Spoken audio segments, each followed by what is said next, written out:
Un cours en miracles, 136 chapitre 16.5. Le pardon des illusions.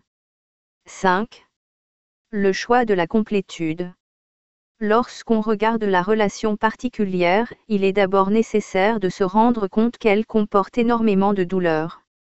L'anxiété, le désespoir, la culpabilité et l'attaque y entrent tout, entrecoupés de périodes où ils semblent avoir disparu. Ils doivent tous être compris pour ce qu'ils sont. Quelque forme qu'ils prennent, ce sont toujours des attaques contre le soi afin de rendre l'autre coupable. J'en ai parlé plus tôt, mais il y a certains aspects de ce qui est réellement tenté qui n'ont pas été abordés. Tout simplement, la tentative pour rendre coupable est toujours dirigée contre Dieu. Car l'ego voudrait que tu le vois, lui et seulement lui, comme coupable, laissant la filialité exposée à l'attaque et sans protection contre elle. La relation d'amour particulière est l'arme principale de l'ego pour te garder loin du ciel. Ça n'a pas l'air d'une arme, mais si tu considères combien tu l'estimes et pourquoi, tu te rendras compte de ce qu'elle doit être. La relation d'amour particulière est le dos dont l'ego est le plus fier et celui qui a le plus d'attrait pour ceux qui sont indésireux de renoncer à la culpabilité. La dynamique de l'ego est on ne peut plus claire ici, car, faisant fond sur l'attraction de cette offrande, les fantasmes qui tournent autour d'elle sont souvent très évidents. Ici, ils sont généralement jugés acceptables et même naturels. Personne ne considère qu'il est bizarre d'aimer et haïr à la fois, et même ceux qui croient que la haine est un péché se sentent simplement coupables, mais ne la corrigent pas. Cela est la condition, naturelle, de la séparation, et ceux qui apprennent qu'elle n'est pas naturelle du tout semblent être ceux qui ne sont pas naturels. Car ce monde est l'opposé du ciel, étant fait pour être son opposé, et tout ici prend une direction exactement opposée à ce qui est vrai. Au ciel, où la signification de l'amour est connue, l'amour est la même chose que l'union.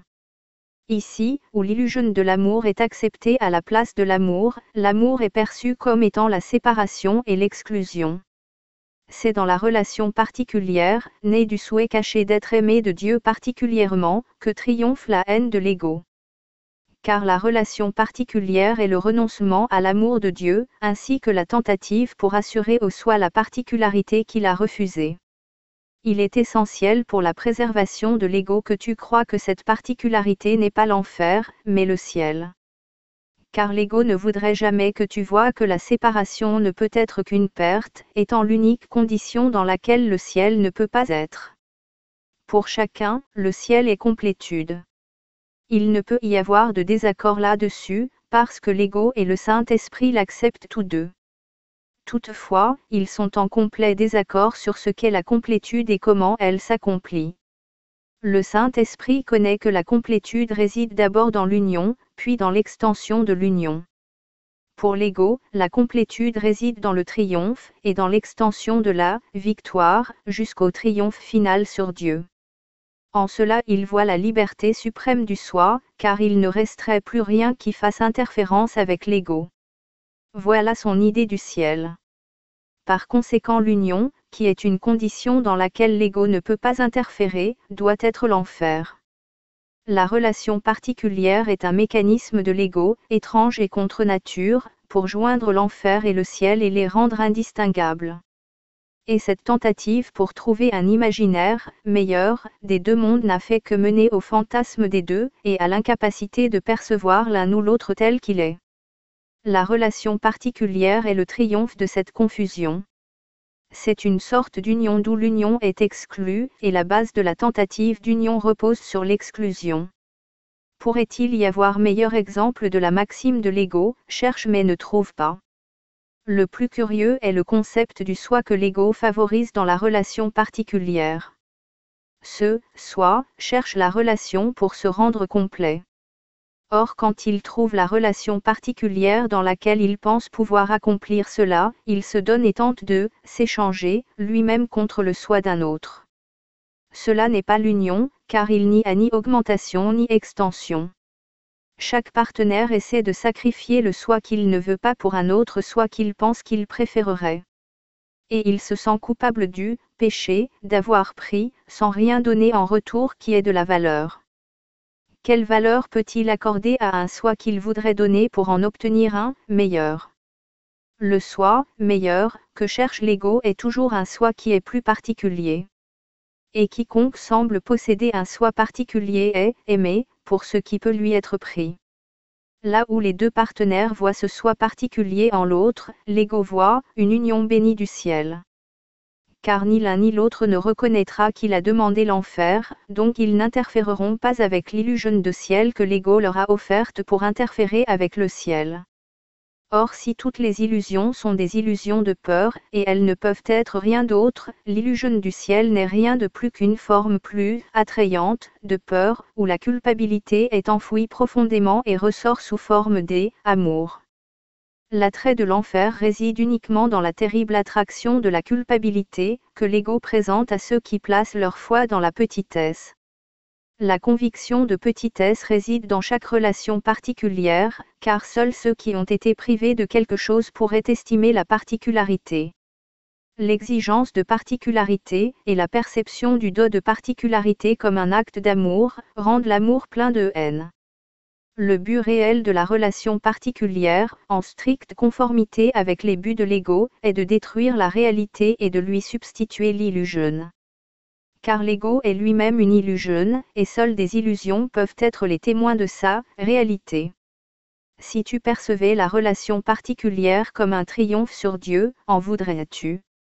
Ne pensons pas à sa nature apparente, ni à la culpabilité qu'elle doit entraîner, ni encore à la tristesse et à la solitude. Car ce ne sont là que des attributs de toute la religion de séparation, et du contexte total dans lequel on pense qu'elle se produit. Le thème central de sa litanie sacrificielle est que Dieu doit mourir pour que tu puisses vivre. Et c'est ce thème qui est mis en scène dans la relation particulière. Par la mort de ton soi, tu penses pouvoir attaquer un autre soi, et l'arracher à l'autre pour remplacer le soi que tu méprises. Et tu le méprises parce que tu ne penses pas qu'il t'offre la particularité que tu exiges. Ainsi, le haïssant, tu l'as fait petit et indigne, parce que tu en as peur. Comment peux-tu accorder un pouvoir illimité à ce que tu penses avoir attaqué? La vérité est devenue pour toi si effrayante que tu n'oserais pas la regarder à moins qu'elle ne soit faible, petite et indigne de valeur. Tu penses qu'il est plus sûr de doter le petit soi que tu as fait d'un pouvoir que tu as arraché à la vérité, triomphant d'elle et la laissant impuissante. Vois avec quelle exactitude ce rituel est mis en scène dans la relation particulière. Un autel est érigé entre deux personnes séparées, sur lequel chacune essaie de tuer son propre soi et d'élever sur son corps un autre soi qui tirera son pouvoir de sa mort. Ce rituel est mis en scène encore et encore. Il n'est jamais complété et ne sera jamais complété. Le rituel du complètement ne peut pas compléter, car la vie ne naît pas de la mort, ni le ciel de l'enfer. Chaque fois qu'une forme quelconque de relation particulière te tente de chercher l'amour dans un rituel, souviens-toi que l'amour est contenu, et non forme d'aucune sorte. La relation particulière est un rituel de la forme, qui vise à élever la forme pour qu'elle prenne la place de Dieu aux dépens du contenu. Il n'y a pas de signification dans la forme et il n'y en aura jamais. La relation particulière doit être reconnue pour ce qu'elle est, un rituel insensé dans lequel la force est extraite de la mort de Dieu, puis investie dans son assassin comme signe que la forme a triomphé du contenu, et que l'amour a perdu sa signification. Voudrais-tu que cela soit possible, même en dehors du fait que c'est une évidente impossibilité? Si c'était possible, tu te serais rendu toi-même impuissant. Dieu n'est pas en colère. Simplement, il ne pouvait pas permettre que cela se produise. Tu ne peux pas changer son esprit. Aucun des rituels que tu as montés pour t'y délecter de la danse macabre ne peut porter la mort à l'Éternel. Pas plus que ce que tu as choisi comme substitut à l'entièreté de Dieu ne peut avoir sur lui la moindre influence. Ne vois rien de plus dans la relation particulière qu'une tentative insignifiante pour élever d'autres dieux devant lui et pour obscurcir en les adorant leur petitesse et sa grandeur. Au nom de ta complétude, tu ne veux pas cela. Car chaque idole que tu élèves pour la placer devant lui se tient devant toi, à la place de ce que tu es. Le salut réside dans le simple fait que les illusions ne sont pas apparentes parce qu'elles ne sont pas vraies. Elles ne paraissent apparentes que dans la mesure où tu manques de les reconnaître pour ce qu'elles sont, et tu manqueras de le faire dans la mesure où tu veux qu'elles soient vraies. Dans la même mesure, tu nies la vérité, et ainsi tu manques de faire le simple choix entre vérité et illusion, entre Dieu et fantasme. Souviens-toi de cela, et tu n'auras pas de difficulté à percevoir la décision exactement telle qu'elle est, sans rien de plus. Le cœur de l'illusion de séparation consiste simplement dans le fantasme de destruction de la signification de l'amour. Et à moins que la signification de l'amour ne te soit rendue, tu ne peux pas te connaître toi-même, toi qui partages sa signification. La séparation n'est que la décision de ne pas te connaître toi-même. Ce système de pensée tout entier est une expérience d'apprentissage soigneusement élaborée, destinée à t'amener loin de la vérité et jusque dans le fantasme. Or pour chaque apprentissage qui te blesserait, Dieu t'offre la correction et l'évasion complète hors de toutes ses conséquences. La décision d'écouter ou non ce cours et de le suivre ou non, n'est que le choix entre la vérité et l'illusion. Car ici est la vérité, séparée de l'illusion et pas du tout confondue avec elle. Comme ce choix devient simple lorsqu'il est perçu seulement comme étant ce qu'il est. Car seuls les fantasmes rendent la confusion possible dans le choix, et ils sont totalement irréels. Cette année est donc le temps de prendre la décision la plus facile à laquelle tu aies jamais été confronté, qui est aussi la seule.